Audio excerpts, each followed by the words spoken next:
Ela está nos livros, ela está nos filmes, no cinema e na imaginação popular de todo mundo há muito tempo. Cleópatra, a rainha do deserto.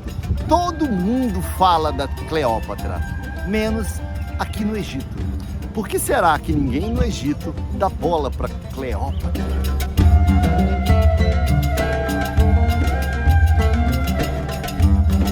Eu estou gravando esse vídeo aqui diretamente do Cairo, capital do Egito. Eu já visitei aqui essa cidade, o país, algumas vezes. E uma das coisas interessantes aqui, quando você viaja para o Egito e você conversa com guias que te falam toda a história do Egito, dos seus grandes faraós, e você fica aqui 10, 12, 15 dias, é que eles quase não tocam no nome da Cleópatra.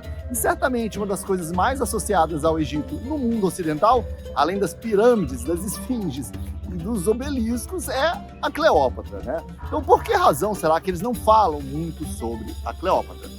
Existem algumas razões.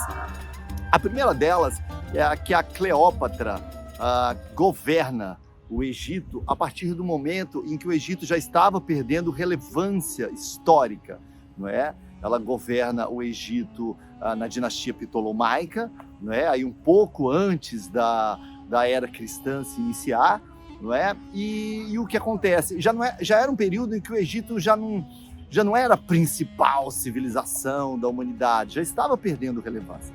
A segunda coisa é que ela era da dinastia Ptolomaica e ela não tinha sangue egípcio, né? Então, os egípcios têm uma relação um bocado ambígua com ela, porque ela não era egípcia, né?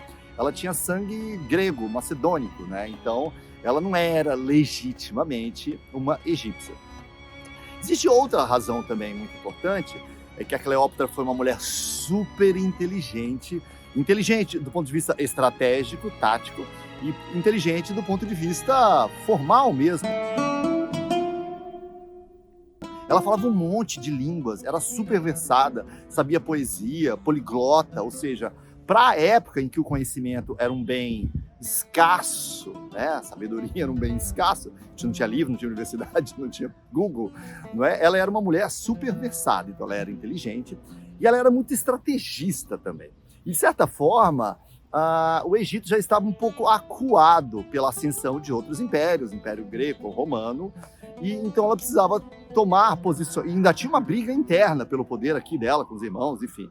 Então ela foi muito inteligente e disse que ela usou da sedução para criar alianças políticas. Primeiro ela casou com o irmão, que era uma tradição dos egípcios antigos, porque era uma forma de não misturar o sangue, e eles se acreditavam divindades. Se eles eram divindades, eles não deveriam misturar o sangue com os réis mortais, e também para não dividir o poder, obviamente. Ela supostamente seduz o poderoso imperador Júlio César. Ela tem um filho centurião, um pequeno César, com César, o que para os romanos foi um horror, um absurdo. O grande império dourado de Roma se casar com uma mulher, ter filho, né, gerar um possível sucessor do trono romano, uma mulher do norte da África. Os romanos acreditavam isso um ultraje, né? E depois, quando César é assassinado, ele é sucedido pelo Otaviano e pelo Marco Antônio, e ela seduz o Marco Antônio, enfim, se relaciona com o Marco Antônio. Então, os egípcios não gostavam disso. Aliás,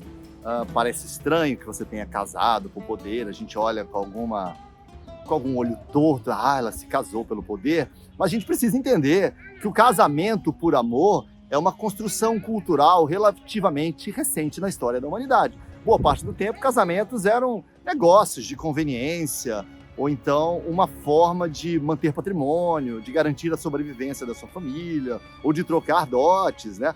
Até hoje, se a gente for analisar, quando jovens se enamoram, não é incomum que os pais lancem um olhar de aprovação ou de reprovação, dependendo das distâncias sociais que possam separar esses casais, ainda hoje no século XXI. E na Índia, que é o país mais populoso do mundo, até hoje o casamento arranjado é uma instituição da cidade, né? Então isso é algo muito comum. E ela supostamente casou para manter o poder, para se segurar no poder aqui no Egito, né? E com isso ela perde o Marco Antônio, que se mata, ela também se suicida, Romanticamente, eles dizem que ela colocou uma serpente para se matar, mas é mais provável que isso seja uma invenção do cinema, que não tenha acontecido exatamente assim. Mas o Otaviano, né, com ódio, os romanos estavam com supostamente ódio da Cleópatra, eles empreendem uma caçada e eles dizem que vão desfilar com ela numa jaula em praça pública, mostrando a captura da Cleópatra. Obviamente, ela não se deixaria humilhar desse jeito, ela prefere se matar. Não é? Pelo menos é o que se sabe até agora, porque já tem escavações que dizem que vão achar a tumba dela, novos achados, né? Então, e o que acontece? E o Otaviano manda destruir tudo que tem sobre a Cleópatra. Então, se tem monumento, estátua, busto, esfinge, manda destruir tudo, tudo que havia sobre ela. Então, a gente perdeu. Então, tem muita lacuna sobre a Cleópatra. Muito que tinha dela foi destruído, nem sobre o rosto dela.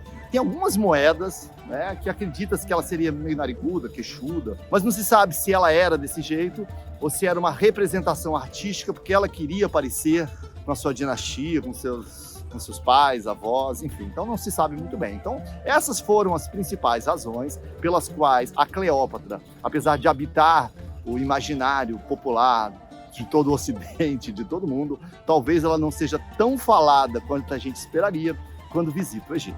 Espero que você tenha gostado do assunto faraônico do vídeo de hoje e não deixe de se inscrever no nosso canal se você gosta de história, de cultura, de arte e, claro, de viagens. Um abraço faraônico aqui direto de Cairo, capital do Egito, e até o próximo vídeo.